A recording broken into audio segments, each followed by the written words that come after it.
আসসালামু আলাইকুম প্রিয় বন্ধুরা, পেশ করছি তিলিস্মি ঘোড়া ও লেবাননের দাস্তান। লেবানন দেশে এক অতি উচ্চমর্যাদার শাহ ছিলেন। তার নাম ছিল মুজিব। প্রজাপালনে তিনি ছিলেন লাজবাব এবং খিদমতগার হিসেবে অত্যন্ত চটপটে ও চালাক। দিনরাত তিনি ন্যায় বিচারে মশগুল থাকতেন। মানুষজন ছিল খুশহাল ও সমৃদ্ধ। সেখানে বাঘে গরুতে এক ঘাটে জল খেত। কবুতর আর বাজ পাখি একসাথে উড়ত। শহরটি ছিল নদীর তীরে আবাদ, যেখানে শত শত জাহাজ ভ্রমণ ও বাণিজ্যের উদ্দেশ্যে নোঙর করে থাকত। শাহ মুজিবের ইন্তেকাল হলে শাহজাদা নজিব তখতে বসলেন। সেই দেশের করদ রাজ্যের অধীনে অনেকগুলো সুন্দর ও সতেজ দ্বীপ ছিল। নজিবের ছোটবেলা থেকেই জ্ঞানার্জন ও জাহাজ চালানোর শখ ছিল। তার পিতা বলতেন, সফর যেমন Listen নরকের মতো closely, my কষ্টের son, নমুনা, for the path ahead তেমনি তা requires বিজয়ের wisdom and মাধ্যমও বটে। courage. অর্থাৎ সফরে যদি দোজখের সমান Listen কষ্ট closely, হয়, my son, তবে তা for the path সফলতার ahead উপায়ও হয়ে requires থাকে। wisdom and courage. এই কারণেই তিনি প্রায়ই সামুদ্রিক সফরে মশগুল থাকতেন। দ্বীপবাসীদের আশ্বস্ত করতে এবং বাণিজ্যে যেন কোনো ব্যাঘাত না ঘটে, সেই উদ্দেশ্যে তিনি দূর দূরান্তের দ্বীপে সফরে রওনা হলেন। আবহাওয়া অনুকূল দেখে পাল তোলা হলো এবং জাহাজ এগিয়ে চলল। নজিব একজন অভিজ্ঞ ক্যাপ্টেনকে নির্বাচন করেছিলেন, যাতে জাহাজ কোথাও পথ না হারায় বা ডুবে না যায়। 10 দিন পর্যন্ত তারা এগোতে থাকল। হঠাৎ একদিন আকাশের এক কোণে একখণ্ড মেঘ দেখা দিল। দেখতে দেখতে তা পুরো আকাশে ছেয়ে গেল। অন্ধকার নেমে এলো। প্রবল বেগে বাতাস বইতে শুরু করল এবং তা তুফানের রূপ নিল। বিপরীতমুখী বাতাস জাহাজের মুখ ঘুরিয়ে দিল। সমুদ্রে প্রবল ঢেউয়ের সৃষ্টি হল। নাবিকেরা হতাশ হয়ে প্রচুর চোখের জল ফেলতে লাগল। নজিব তাদের সান্ত্বনা দিয়ে বললেন যে এতটা অস্থির হওয়া উচিত নয়, বরং সর্বশক্তিমান আল্লাহর রহমতের দিকে নজর রাখা উচিত, কারণ সবার ভালো মন্দ দেখাশোনা করার মালিক তিনি। আল্লাহর রহমতে চতুর্থ দিনে বাতাসের জোর কমে গেল। তুফান থেমে গেল। অন্ধকার আলোর পোশাকে আবৃত হল। ঢেউয়ের ঝাপটা শান্ত হল এবং ঢেউয়ের গর্জন কমে গেল। অনুকূল বাতাস বইতে শুরু করল। কিন্তু তুফানের কারণে জানা ছিল না যে জাহাজ কোন দিকে যাচ্ছে। ক্যাপ্টেন পরিস্থিতি বোঝার জন্য এক ব্যক্তিকে মাছ তুলে ওঠার হুকুম দিলেন। সে শেষ মাথায় পৌঁছে দূরবীন নিয়ে দাঁড়িয়ে গেল। চোখের উপর হাত রেখে চারদিকে তীক্ষ্ণ নজর বুলিয়ে নিচে এসে বলল, শাহজাদা, এখান থেকে ওখান পর্যন্ত শুধু পানি আর পানি, দিগন্ত থেকে আকাশ পর্যন্ত আকাশের রাজত্ব। তবে হ্যাঁ, দূরের দিগন্তে অর্ধবৃত্তাকার একটি ছায়া দেখা যাচ্ছে। একথা শুনে ক্যাপ্টেন চিন্তার সাগরে ডুবে গেলেন। বললেন, তুমি ওই ছায়ার কথা বলে খুব ভালো করেছ। তারপর তিনি থরথর করে কাঁপতে এবং জারজার হয়ে কাঁদতে লাগলেন। নজিব কারণ জিজ্ঞেস করলে তিনি অত্যন্ত কষ্টের সাথে ভেজা কণ্ঠে বলতে শুরু করলেন, শাহজাদা, The জাহাজ sea রওনা is হওয়ার পরই unpredictable, সমুদ্র and তীর we থেকে must be তুফান তোলা vigilant. হয়েছিল। আমরা পথ হারিয়ে ফেলেছি এবং The ধ্বংসের মুখে sea আটকে is গেছি। unpredictable. ওই ছাড়াটি হল সঙ্গম মাকনাতিস বা চুম্বক পাথরের কালো পাহাড়, যাকে মৃত্যুর পাহাড়ও বলা হয়। পানির নিচের স্রোত জাহাজকে সেখানে পৌঁছে দেবে। এই পাহাড়ের প্রচণ্ড চৌম্বক শক্তি আছে। মাইলের পর মাইল দূর থেকে এটি জাহাজকে টেনে নেয়। জাহাজগুলো সেখানে ধাক্কা খেয়ে চূর্ণ বিচূর্ণ হয়ে যায়। The seas grow treacherous, my friend. We must proceed with caution. ধ্বংস হয়ে যাওয়া জাহাজের পেরেক ও লোহার পাতগুলো পাহাড়ের গায়ে এমনভাবে আটকে গেছে যে তাকে কালো দেখায়। সম্ভবত এই কারণেই এটি কালো পাহাড় নামে পরিচিত। পাহাড়ের চূড়ায় একটি গম্বুজ আছে, যা 400 পিলারের উপর দাঁড়িয়ে। গম্বুজের নিচে একজন অশ্বারোহী আছে। দুজনেই পিতলের তৈরি। জাহাজ ধ্বংস হওয়ার আসল কারণ এই মূর্তিটি। সবারকে যদি নিচে ফেলে দেওয়া যায় তবে এই তিলিস্মি জয় করা সম্ভব হবে, কিন্তু আজ পর্যন্ত কোনো সাহসী ব্যক্তি জীবিত অবস্থায় ওই চূড়ায় পৌঁছতে পারেনি। এ কথা শুনে সবার হাত পা ঠান্ডা হয়ে গেল। সবাই ফুপিয়ে ফুপিয়ে কাঁদতে লাগল। সবার মৃত্যু যেন এখানেই টেনে এনেছে। মা ও খালাসিরা একে অপরকে জড়িয়ে ধরে কান্নাকাটি করতে লাগল। নজিব অনেক আশা দিলেন, কিন্তু কারো মনে তা ধরল না। পরের দিন জাহাজ পাহাড়ের সামনে পৌঁছল। যদিও পাল নামিয়ে দেওয়া হয়েছিল, কিন্তু সমুদ্রের স্রোত জাহাজকে দ্রুত ভাসিয়ে নিয়ে যাচ্ছিল। এরপর পাহাড় জাহাজকে বিদ্যুৎ গতিতে টানতে শুরু করল। মনে হচ্ছিল সবাই দোলনায় বসে সামনের দিকে দুলছে, কিন্তু এটি ছিল একতরফা যাত্রা, অর্থাৎ মৃত্যুর যাত্রা। পেরেক এবং সমস্ত লোহার জিনিসপত্র কাঠ থেকে আলাদা হয়ে পাহাড়ের দিকে উঠতে শুরু করল। এক বিকট শব্দের সাথে জাহাজ ভেঙে টুকরো টুকরো হয়ে গেল। জাহাজের সবাই এমনভাবে ডুবে গেল যে কারো হদিশ পাওয়া গেল না, এমনকি কারো লাশও পাওয়া গেল না। ভাগ্যক্রমে শাহজাদা নজিব একটি তক্তার সাহায্যে পাহাড়ের পাদদেশে পৌঁছে গেলেন। তিনি মহান আল্লাহর দরবারে শুকরি সেজদা দিলেন যে নিজেকে ডুবে যাওয়া থেকে রক্ষা পেয়েছেন। যখন কিছুটা শক্তি ফিরে পেলেন, তখন আল্লাহর নাম নিয়ে চূড়ার দিকে রওনা দিলেন। রাস্তা ছিল অত্যন্ত দুর্গম। জায়গায় জায়গায় লোহার টুকরো, কঙ্করের মতো ভাঙা নঙর, জিঞ্জির ইত্যাদি আটকে ছিল, যা চলতে বাধা দিচ্ছিল। মরিচা ধরা পেরেকগুলো পায়ের তালু রক্তাক্ত করে দিচ্ছিল। সংক্ষেপে বলতে গেলে পড়ে গিয়ে আবার সামলে নিয়ে তিনি চূড়ায় পৌঁছেই গেলেন। তখন তার অবস্থা ছিল মৃতের চেয়েও অধম। চূড়ায় তিনি সেই সমস্ত চিহ্ন দেখতে পেলেন যার কথা ক্যাপ্টেন বলেছিলেন। সওয়ারের এক হাতে লাগাম ছিল এবং অন্য হাতে বর্ষা। চোখগুলো অঙ্গারের মতো জ্বলছিল। এক মুহূর্তের জন্য নজিব তা দেখে কিংকর্তব্য বিমূঢ় হয়ে গেলেন। তার উপর তন্দ্রাচ্ছন্নতা ভার করল। পরের মুহূর্তেই তিনি সবকিছু ভুলে ঘুমের কোলে ঢলে পড়লেন। লোকে বলে ফাঁসির কাষ্ঠেও ঘুম চলে আসে, তার অবস্থাও তেমনই ছিল। মৃত্যুর দুয়ার সামনে দাঁড়িয়েছিল আর তিনি গভীর ঘুমের মজা নিচ্ছিলেন। এর মধ্যেও আল্লাহর এক রহস্য ছিল।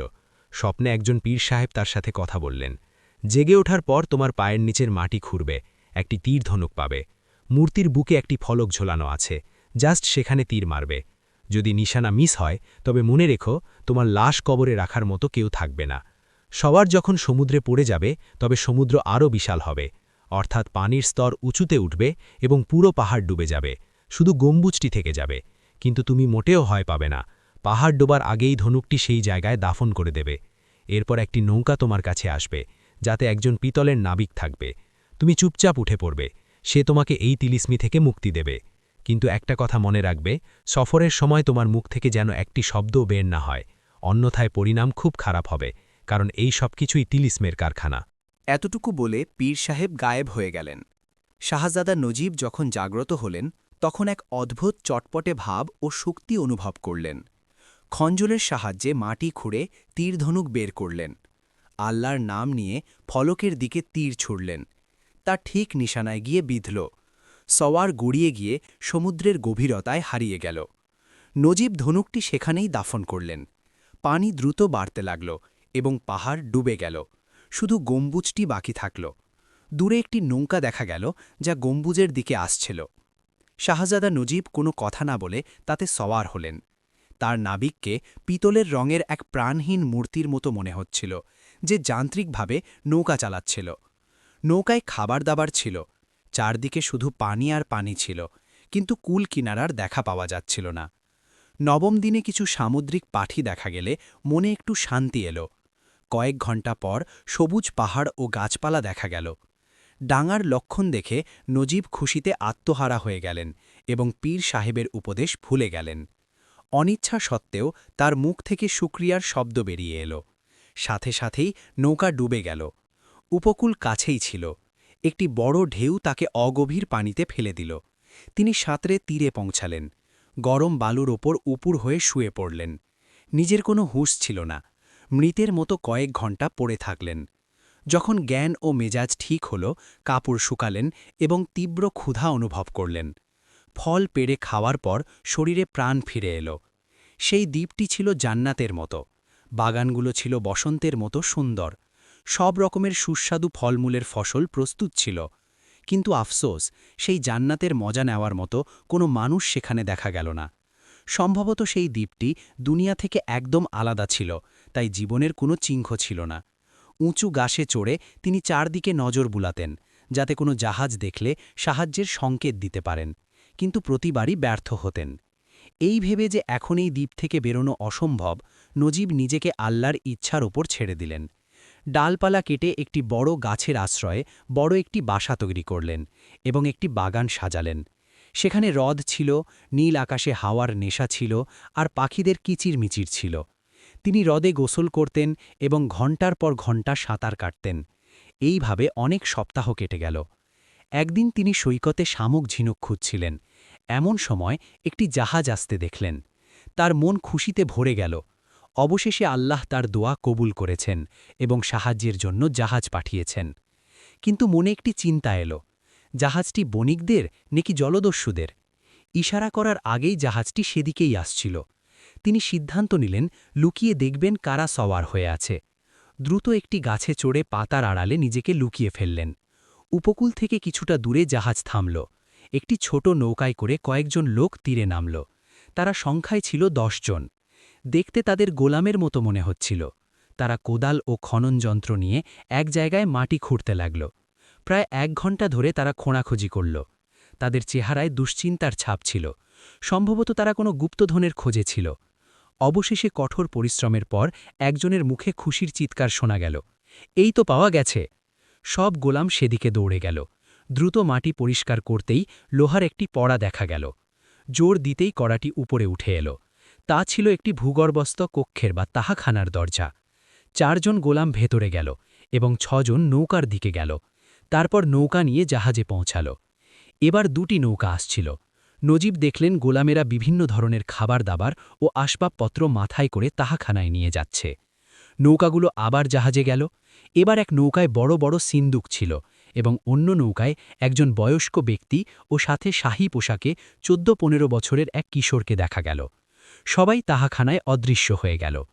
কয়েক ঘণ্টা পর তারা বাইরে বেরিয়ে এলো, কিন্তু সে কিশোরকে দেখা গেল না। গোলামেরা দরজা বন্ধ করে মাটি সমান করে দিয়ে জাহাজের দিকে চলে গেল। নজিবের খুব রাগ হল যে একটি অল্প বয়সী ছেলেকে জীবন্ত কবর দিয়ে তারা কত শান্তিতে ফিরে যাচ্ছে। আসলে এই রহস্যটা কি? এখন এই অবস্থায় তিনি ওই জাহাজে কিভাবে যেতে পারেন? আরও একজন হতভাগা ওই দ্বীপে এমনকি মাটির নিচে দাফন হয়ে আছে। আগে তার খবর নেওয়া উচিত। জাহাজ চোখের আড়াল হয়ে গেলে নজিব ওই জায়গায় পৌঁছালেন। মাটি সরিয়ে দেখলেন দরজার ওপর বড় একটি ওজনের পাথর রাখা। অনেক কষ্টে তিনি এমন এক জায়গা তৈরি করলেন যাতে একজন মানুষ অনায়াসে ঢুকে যেতে পারে। সিঁড়ি দিয়ে ধীরে ধীরে নিচে নামলেন। দেখলেন একটি পরিষ্কার পরিচ্ছন্ন ঘর। মেঝেতে কার্পেট বিছানো, সুন্দর বালিশ সাজানো রয়েছে, ঝাড়বাতি ও মোমবাতি জ্বলছে। ঘরটি সুগন্ধে করছে। তক্তের উপর সেই কিশোর নিজেকে পাখা দিয়ে বাতাস করছে। ফুলদানিতে হরেক রকমের ফুল ফুটে আছে।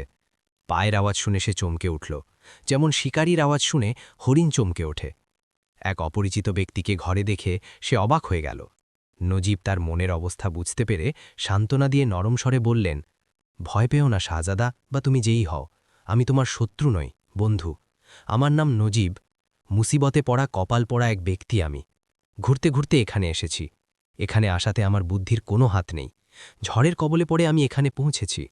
কোথা থেকে এসেছি আর কোথায় যেতে হবে তার কিছুই জানি না। তোমাকে কোনো কষ্ট দেব না, বরং তোমার খিদমত করব।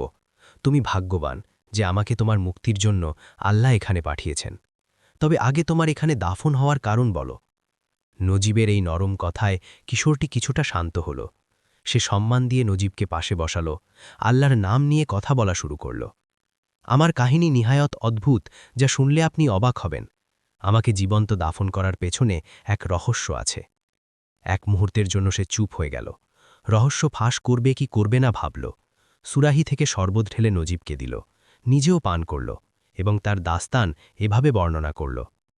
আমার বাবা একজন জহরি, নাম কৌকব।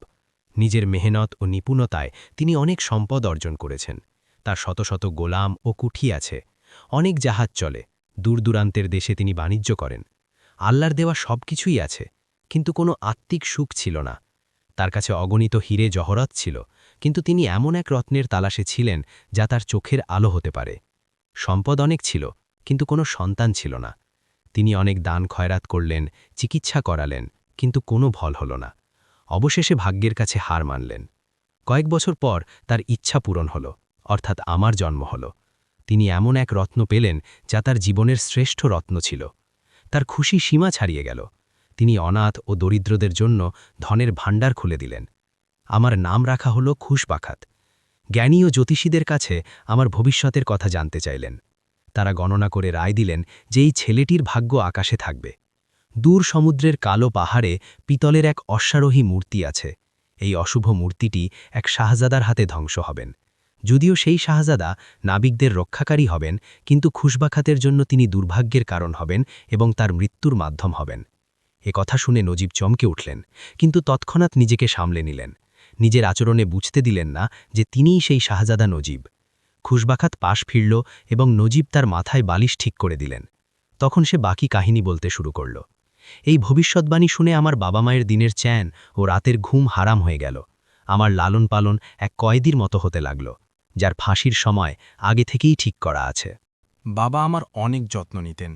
14 বছর পূর্ণ হবার যখন মাত্র 2 মাস বাকি ছিল, তখন জ্যোতিষী জানালেন যে পিতলের শওয়ার মূর্তিটি ধ্বংস হয়ে গেছে।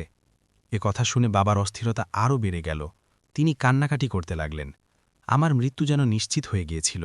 আমি বাবাকে সান্ত্বনা দিতাম যে, আব্বাজান, মৃত্যু সবার জন্যই অবধারিত। এর জন্য কেন এত বিলাপ?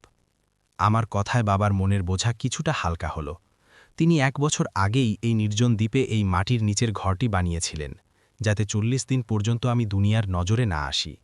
2 মাসের খাবার এখানে মজুদ আছে। এত সাবধানতা অবলম্বন করার পরও তার মনে শান্তি ছিল না। তিনি বিশ্বাস করতেন মৃত্যু একদিন আসবেই, চাই আমরা যেখানেই লুকিয়ে থাকি না কেন। এতটুকু বলে খুশবখত চুপ হয়ে গেল। নজিব তাকে আগুর দিলেন। তারপর সে আবার বলতে শুরু করল, আমার মৃত্যুর ভয় নেই। বাবার শান্তির জন্য আমি এখানে থাকা মেনে নিয়েছি। আমি জ্যোতিষীদের কথায় বিশ্বাস করি না। সেই শাহজাদা যে মূর্তিকে ধ্বংস করেছেন, তিনি এখান থেকে অনেক দূরে হবেন। তার পক্ষে এখানে আসা অসম্ভব। নজিব মনে মনে তার সরলতায় হাসলেন। তিনি ভাবতে লাগলেন, অদ্ভুত কাকতালীয় ব্যাপার। এখন পর্যন্ত জ্যোতিষীদের ভবিষ্যৎবাণী অক্ষরে অক্ষরে সত্যি হয়েছে, কিন্তু তিনি বুঝতে পারছিলেন না কেন তিনি খুশবখতকে হত্যা করতে যাবেন। তার সাথে কোনো শত্রুতা বা কারণ ছিল না।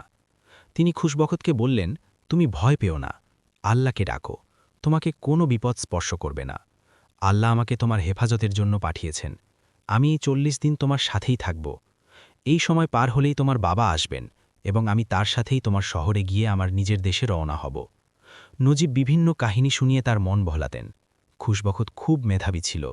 নজিব তার বিছানা গুছিয়ে দিতেন, তলোয়ার চালানো ও তীরন্দাজি শেখাতেন। তিনি খুব সাবধানে থাকতেন যাতে খুশবখত বুঝতে না পারে যে তিনিই শাহজাদা নজিব। খুশবখত তার সেবায় খুব খুশি হল এবং তাকে ভাইয়ের মতো ভালোবাসতে লাগল। এভাবে 3 দিন 39 দিন খুব সুখে শান্তিতে তাহাখানায় কটল। আর মাত্র একটি দিন বাকি ছিল। যদি তা ঠিকঠাক পার হয়ে যেত, তবে খুশবখত দীর্ঘায়ু লাভ করত। নজিবের জ্যোতিষীর ভবিষ্যৎবাণী শুনে হাসি আসত যে তারা অযথায় এই অপবাদ দিয়েছে। 40তম দিনের সূর্য উঠল। নিশ্চয়ই উঠেছিল, কারণ তারা তো মাটির নিচে ছিল। ঘরে একটি বালুঘড়ি রাখা ছিল সময় বোঝার জন্য। খুশবখত ওই দিন খুব খুশি ছিল, যেমন কোনো কয়েদি তার মুক্তির আদেশের জন্য অপেক্ষা করে। সে নজিবের কাছে অনুরোধ করল তাকে গোসল করিয়ে ভালো পোশাক পরিয়ে দিতে। নজিব তার কথা পালন করলেন। সে তখতে শুয়ে পড়ল এবং নজিবকে বলল খাবারগুলো সুন্দর করে টেবিলে সাজিয়ে দিতে। সে খরমুজ খাওয়ার ইচ্ছা প্রকাশ করল। নজিব টেবিল সাজালেন এবং খরমুজ পছন্দ করলেন। একটি থালায় করে তার কাছে নিয়ে গেলেন। খরমুজ কাটার জন্য ছুরির কথা জিজ্ঞাসা করলে সে বলল মাথার দিকের তাকে রাখা আছে। তাকটি তখ্তের ঠিক ওপরে বেশ উঁচুতে ছিল। কোনো টেবিল এত উঁচু ছিল না যে তার উপর দাঁড়িয়ে ছুরি নেওয়া যায়। বাধ্য হয়ে নজিব তখ্তের ওপর চড়লেন। তারপরেও হাতে নাগাল না পাওয়ায় তিনি তখ্তের ফ্রেমের ওপর পা রাখলেন। এরপর হঠাৎ সেই দুর্ঘটনাটি ঘটে গেল যা ঘটা উচিত ছিল না। ছুরি হাতে আসা আর নজিবের পা পিছলে যাওয়া দুটোই একসাথে হল। তিনি নিজেকে সামলাতে পারলেন না এবং এমনভাবে পড়লেন যে ছুরিটি খুশবখতের বুকে বিঁধে গেল। এক আর্তচিৎকার দিয়ে খুশবখত চিরতরে শান্ত হয়ে গেল। এই দৃশ্য দেখে নজিবের চোখের সামনে অন্ধকার নেমে এলো। তিনি হাহাকার করতে লাগলেন। খুশবখতের মৃত্যু তাকে পাগল করে দিয়েছিল। তিনি চিৎকার করতে করতে নিজের কাপড় ছিঁড়তে লাগলেন এবং মাটিতে আছাড় খেতে লাগলেন, কিন্তু এই বিলাপ নিথর দেহে প্রাণ খিরিয়ে আনতে পারল না। আর মাত্র কয়েক ঘণ্টা বাকি ছিল। ভাগ্যের লিখন খণ্ডানো যায় না। নজিব হাত তুলে বললেন, হে খোদা, তুমি সবই জানো। আমি তো তাকে ইচ্ছাকৃতভাবে মারিনি।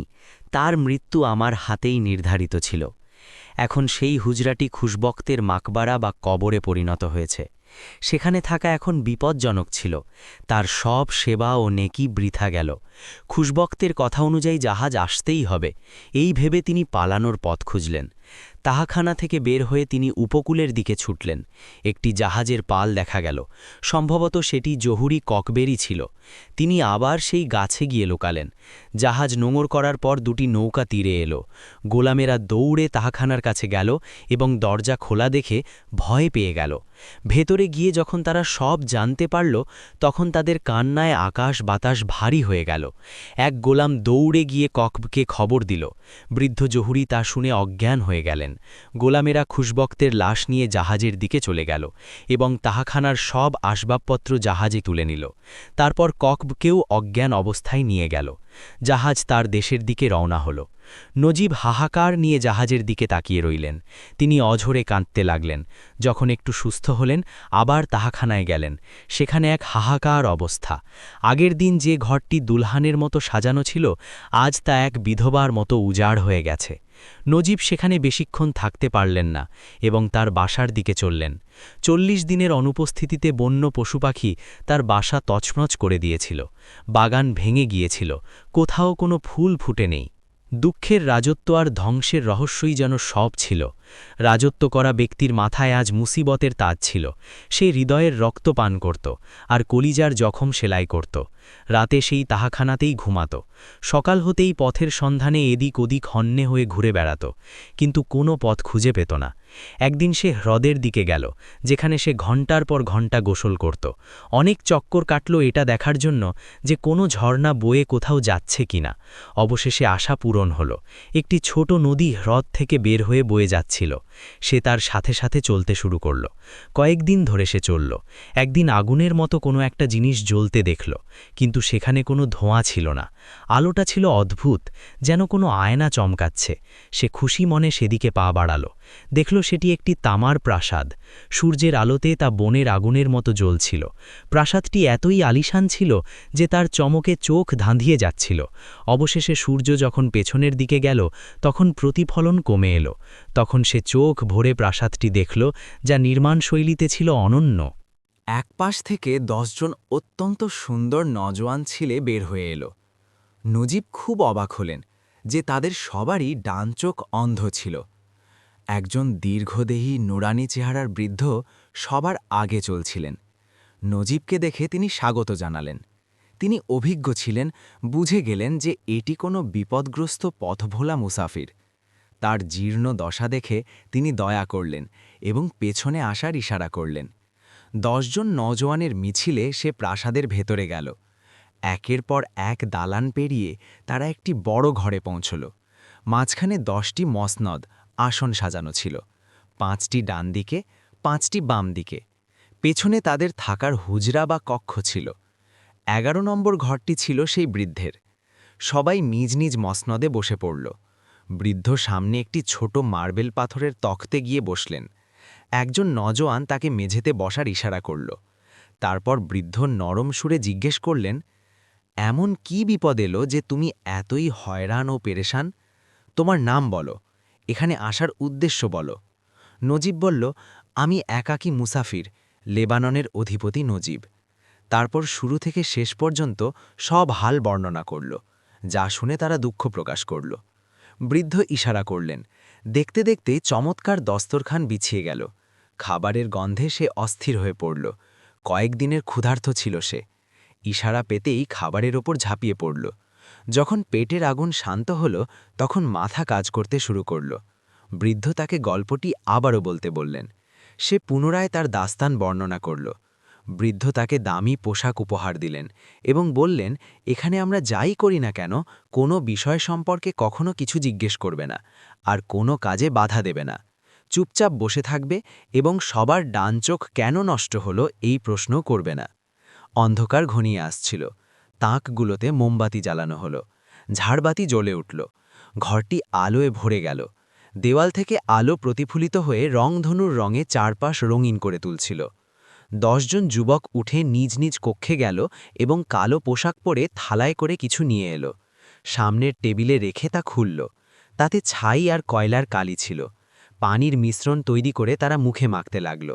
যখন সবাই কালি দিয়ে মুখ কালো করে ফেলল, তখন বুক চাপড়ানো শুরু করল।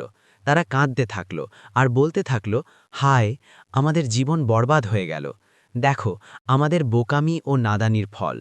আমরা যারা ধৈর্যহীন তাদের এই পরিণামই হয়। তাদের আহাজারিতে ঘরটি শোকাতুর হয়ে গেল। নজিবের অবস্থা এমন ছিল যে সে কিছু জিজ্ঞেস করতে পারছিল না, কিছু বলতেও পারছিল না, শুধু চুপচাপ এই তামাশা দেখতে থাকল। রাত গভীর হওয়া পর্যন্ত তারা শোক পালন করল। অবশেষে তওবা করে সেই প্রথা শেষ হল। মুখ ধুয়ে নতুন কাপড় পরে তারা নিজ নিজ কক্ষে ঘুমোতে গেল। বৃদ্ধ নজিবকে নিয়ে নিজের ঘরে গেলেন। নরম বিছানায় শুয়েই সে ঘুমিয়ে পড়ল। পরদিন সকালে যখন যুবকেরা বাগানে ঘুরছিল, নজিবও তাদের সাথে যোগ দিল। সে ভয়ে ভয়ে বলল, সাহেবরা, আপনাদের উদারতায় আমি এই মর্যাদা পেয়েছি। আপনারা সবাই বুদ্ধিমান ও অনুগত বন্ধু। আমি খুব দুশ্চিন্তায় আছি যে যদি রাতের ঘটনার কারণ জিজ্ঞেস করি তবে আমার কথার বরখেলাপ হবে, আর যদি না জিজ্ঞেস করি তবে আমি থাকতে পারছি না। এমন কাজ তো পাগল বা দেওয়ানারাই করতে পারে। তাই জিজ্ঞেস করছি যে এই পাগলামির রহস্য কি? খোদা রহম করুক, এসব কি? চোখ নষ্ট হওয়ার কারণ কি? একজন যুবক জবাব দিল, নিজের কাজ নিয়ে থাকো। যদি আমাদের সাথে শান্তিতে থাকতে চাও তবে কোনো কাজে নাক গলিও না, আর এই চিন্তা মন থেকে ঝেড়ে ফেলো। এ কথা শুনে নজিব চুপ হয়ে গেল। সারা দিন তারা ঘুরে বেড়াল। তাদের সম্ভবত আর কোনো কাজ ছিল না। সম্ভবত জন্ম থেকেই তারা অলস জীবন যাপন করে আসছিল। রাতে আবার সেই একই কাজ করা হলো। নজিব চুপচাপ দেখতে থাকল। ভোর পর্যন্ত এই চিন্তায় তার ঘুম আসলো না যে দিন যদি এভাবেই কাটে তবে সেও অলস হয়ে যাবে। সে চায় না যে বিনে পয়সায় কারোর অন্ন ধ্বংস করুক এবং নিজের শারীরিক ও মানসিক শক্তিকে মরিচা ধরাতে থাকুক। সকালে যখন তারা ভ্রমণে বের হলো, সে আবার অনেক অনুনয় বিনয় করল যেন রহস্য ফাঁস করা হয়। একজন জবাব দিল, আমাদের অবস্থা দেখে নিজের ভবিষ্যৎ নষ্ট করো না। আমরা সবাই বেশ মজায় আছি।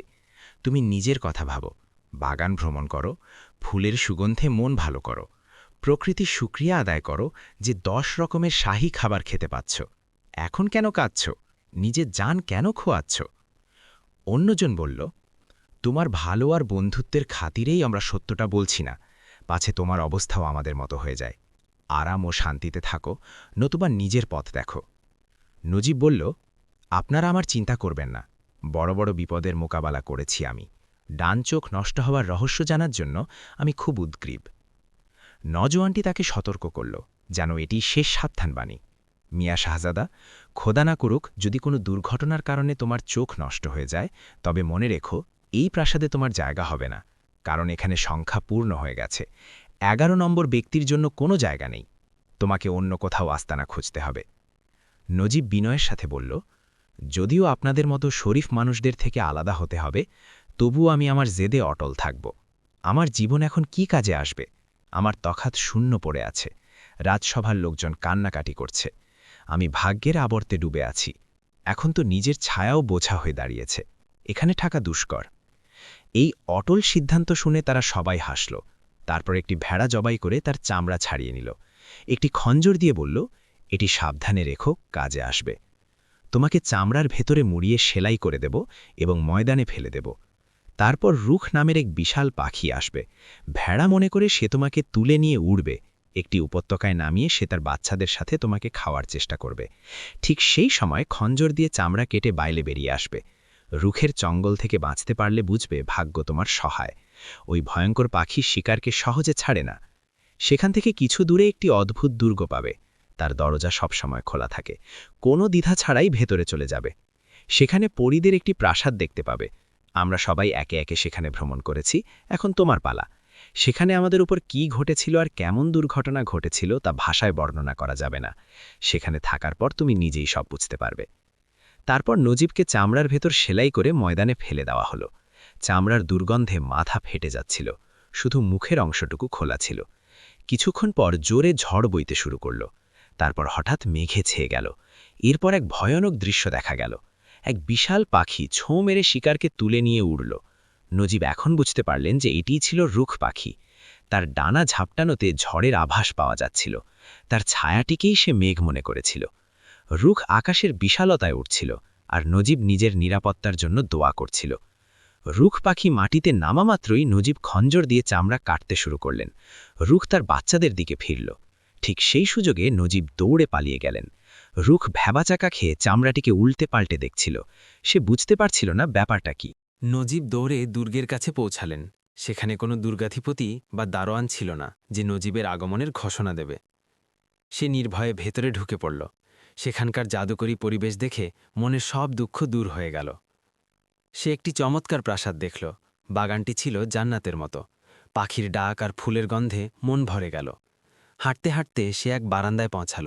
সেখানে 40 জন অপরূপ সুন্দরী শাহজাদিকে দেখতে পেল। নজিবকে দেখে তারা স্বাগত জানাতে এগিয়ে এলো।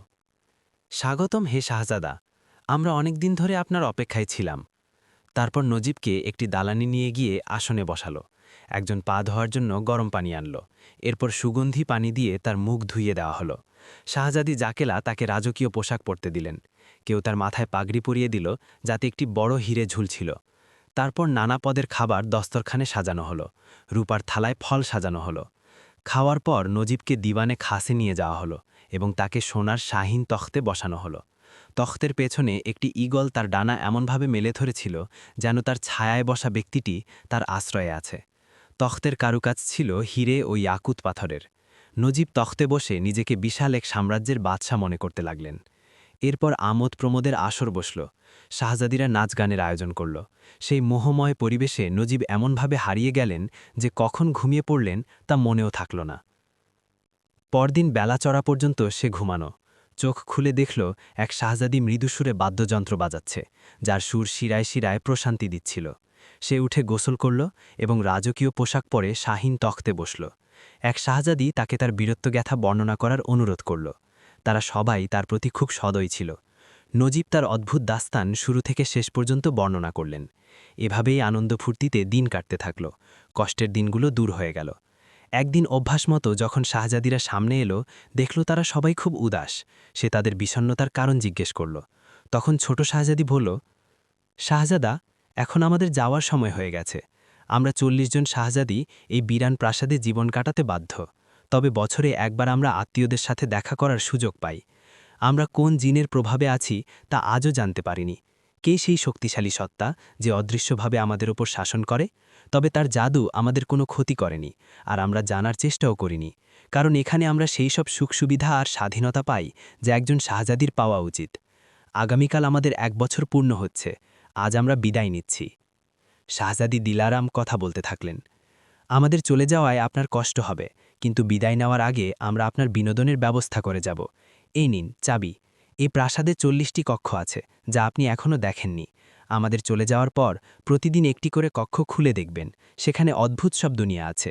এভাবে ৪০ দিন কেটে যাবে এবং আমরা সবাই ফিরে এসে আবার আপনার আসরে যোগ দেব। শাহজাদি জোহরানিগাহ সতর্ক করে বললেন। তবে একটি কথা মনে রাখবেন, ৪০ নম্বর ঘরটি কখনই খুলবেন না। তার দরজাটি সোনার তৈরি এবং তাতে ঘোড়ার মাথার প্রতিকৃতি আছে। আপনি যদি এই শর্ত ভাঙেন, তবে আমরা সারা জীবনেও আর মিলতে পারব না। সোনার দরজা খোলা মানেই কান্নাকাটির দুয়ার খোলা। আপনার সব ধৈর্য হারিয়ে যাবে। আমাদের অনুপস্থিতিতে হয়তো আপনার মন ওটা খোলার জন্য ব্যাকুল হবে, কিন্তু ওটাই হবে আমাদের বিচ্ছেদের কারণ। জীবনের শান্তি নষ্ট হবে, আর কি বিপদ আসবে তা বর্ণনা করা কঠিন, কারণ ওই কক্ষ খোলার পর কোনো মানুষ আর ফিরে আসেনি যে তার কাহিনী শোনাবে। তোমার মতো অনেক শাহজাদা এখানে এসেছে এবং এমনভাবে হারিয়ে গেছে যে আর দেখা যায়নি। মুশকিল হলো, এই গুচ্ছ থেকে ঘোড়ার মাথার চাবি আলাদা করা যায় না। শাহজাদি গুলফাম বললেন, আমাদের শেষ বার্তা এটাই। আজ আয়নায় মন ভরে নিজেকে দেখে নাও। কাল কি হবে তা আমাদের পারওয়ারদিগারই জানেন। এবার শেষ বিদায় নাও। খোদা হাফেজ। নজিব বললেন, আপনাদের উপদেশের জন্য আমি কৃতজ্ঞ। আমি এটি মেনে চলব। কক্ষটি কখনোই খুলব না। আপনাদের বিচ্ছেদ আমার জন্য খুব কষ্টের। শাহজাদিরা অশ্রুসজল চোখে বিদায় নিল। ৪০টি দ্রুতগামী তখত আকাশ থেকে নেমে এলো এবং রাজহাঁসের মতো উড়ে চলে গেল। সেদিনের দিনটি সে কোনো মতে কাটাল। প্রথম দিন সে প্রথম কক্ষটি খুলল। ভেতরে এক অত্যন্ত চমৎকার ও প্রাণবন্ত বাগান দেখল, যার মতো বাগান সম্ভবত পৃথিবীতে আর কোথাও নেই। সেটি ছিল এমন এক চিরবসন্তের বাগান, যার কাছে অন্য বাগানের বসন্ত শরতের মতো মনে হবে। সুদৃশ্য ফলবান বৃক্ষ সারিবদ্ধভাবে দাঁড়িয়েছিল। অসময়ে ফলও গাছে ঝুলেছিল। ফলে মধুর মতো রস ভরা ছিল, যা দেখলেই জিভে জল আসে। মাইলের পর মাইল সবুজ ঘাস বিছানো ছিল। কোথাও গোলাপের জল ভরা হ্রদ ছিল। ময়ূর ও মাছের আকৃতির ফোয়ারাগুলো হিরে দিয়ে তৈরি ছিল। সেখান থেকে পানি যখন ছুটত, তখন এক অপূর্ব দৃশ্য তৈরি হতো। নজিব সেখানে খুব আনন্দ পেলেন এবং দিন কখন কেটে গেল টেরই পেলেন না। দ্বিতীয় দিন সে দ্বিতীয় কক্ষটি খুলল। ভেতরে শুধু ফুল আর ফুল। কারুকাজ এমন যে নজর আটকে যায়। হরেক ঋতুর ফুল ফুটেছিল। এক সারিতে নার্গিস ফুল যেন চোখের পাতা বিছিয়ে কারোর অপেক্ষায় আছে। অন্যদিকে সূর্যমুখী ফুলের দল সূর্যের দিকে তাকিয়ে ক্লান্ত হচ্ছিল না। ডালিম ফুলের লাল আভা চারপাশ আলোকিত করে রেখেছিল। একটি অদ্ভুত ফুল ছিল যা পৃথিবীতে কোথাও ফোটে না। ৭ পাপড়ির সেই ফুলটির প্রতিটি পাপড়ির রং ও ঘ্রাণ ছিল আলাদা। প্রজাপতি আর ভ্রমর তাদের রঙের ফুলের সাথে খেলা করছিল। এই দৃশ্য দেখে সে মুগ্ধ হয়ে গেল। তৃতীয় দিন তৃতীয় ঘরটি দেখল, যা একটি চিড়িয়াখানা বলে প্রমাণিত হল। পাখিদের মিষ্টি গান শুনে মন ভরে যেত। সব ধরনের প্রাণী সেখানে স্বাধীনভাবে ঘুরছিল। বাঘ আর হরিণ একঘাটে জল খাচ্ছিল। এক জায়গায় দেখল এমন সব গাছ যা দেখে আসল বলে ভ্রম হয়। সেগুলো এমনভাবে তৈরি যে বাতাস তার ভেতর দিয়ে গেলে পশু পাখির মতো ডাক বের হতো। কোকিলের ডাকে মন আকুল হয়ে যেত। হাজারো বুলবুলির কিচিরমিচির ছিল। মৌটুসি পাখি মাকড়সার জালের মতো সুতো দিয়ে পাতা সেলাই করে বাসা বুনছিল। সূর্যাস্তের সময় যখন পাখিরা নিড়ে ফিরত, নজিবও খুশি মনে নিজের ঘরে ফিরে ঘুমিয়ে পড়ত। চতুর্থ কক্ষে আরও 4টি কক্ষ ছিল। সবগুলোর দরজা খোলা ছিল। প্রথমটিতে ডিমের সমান মুক্ত ছিল, দ্বিতীয়টিতে মূল্যবান অলঙ্কার সোনার থালায় রাখা ছিল, তৃতীয়টি হিরে, জহরত, নীলাম ও ইয়াকুত পাথরে ঠাসা সিন্দুকে ভরা ছিল, চতুর্থটিতে সোনার মোহরের পাহাড় ছিল। এত ধনরত্ন দেখে নজিবের হুঁশ থাকল না। সে জ্ঞান হারিয়ে পড়ে গেল। যখন জ্ঞান ফিরল তখন রাত হয়ে গেছে। এভাবে বাকি কক্ষগুলো দুনিয়ার সব দামি জিনিস, সামুদ্রিক প্রাণী, বনাঞ্চল, যুদ্ধাস্ত্র এবং পৃথিবীর সব আশ্চর্যের জিনিসে ভরা ছিল, যা দেখলে দম বন্ধ হয়ে আসত, কিন্তু চোখ ক্লান্ত হতো না। এভাবে ৩৯ দিন চোখের পলকে কেটে গেল। এখন শুধু একটি কক্ষ বাকি ছিল। সেই দিনটি আর কাটতে চাইছিল না। শয়তান তাকে প্ররোচিত করল যে সোনার দরজাটি খুলে দেখো, নিশ্চয়ই অনন্য কিছু আছে। শাহজাদা নজিব নিজের নফসকে নিয়ন্ত্রণে রাখতে পারলেন না। তিনি সেই ঘরের সামনে গিয়ে দাঁড়ালেন। দরজার মাঝখানে ঘোড়ার মাথার প্রতিকৃতি ছিল। তিনি ভাবলেন, শুধু দরজা খুলে বাইরে থেকেই দেখে নেব, ভেতরে একদম যাব না। এই চিন্তা আসার সাথে সাথেই তিনি দরজা খুলে ফেললেন। ভেতর থেকে এমন এক সুগন্ধ এলো যে শাহজাদা মোহিত হয়ে গেলেন। তিনি ভাবলেন, দেখা উচিত এই সুগন্ধ কোত্থেকে আসছে। দেখেই চট করে দরজা বন্ধ করে দেবেন। কোনো এক অদৃশ্য শক্তি তাকে টেনে নিচ্ছিল। তার পা নিজে থেকেই চলতে শুরু করল। এভাবেই নজিব শাহজাদিদের দেওয়া কথা ভাঙলেন এবং মুসিবত ডেকে আনলেন। ঘরটি ছিল গোলাকার, যার কেন্দ্রে একটি ঝাড়বাতি ঝুলছিল। সোনার ত্রিপদী স্ট্যান্ডে মোমবাতি জ্বলছিল। জাফরান বিছানো মেঝেতে মৃগনাভির সুঘ্রাণ ছিল। ঘরের মাঝখানে ঝাড়বাতির নিচে একটি ঘোড়া দাঁড়িয়েছিল। ঘোড়াটি অত্যন্ত সুন্দর ও সুসজ্জিত ছিল। তার লাগামে ছোট ছোট হিরে চমকাচ্ছিল। ঘোড়াটি এত উঁচু ছিল যে একজন মানুষ তার পেটের নিচ দিয়ে অনায়াসে যাতায়াত করতে পারে। দেয়ালে একটি মুই লাগানো ছিল। খাওয়ার জন্য শুকনো ফল আর পান করার জন্য গোলাপ জল রাখা ছিল।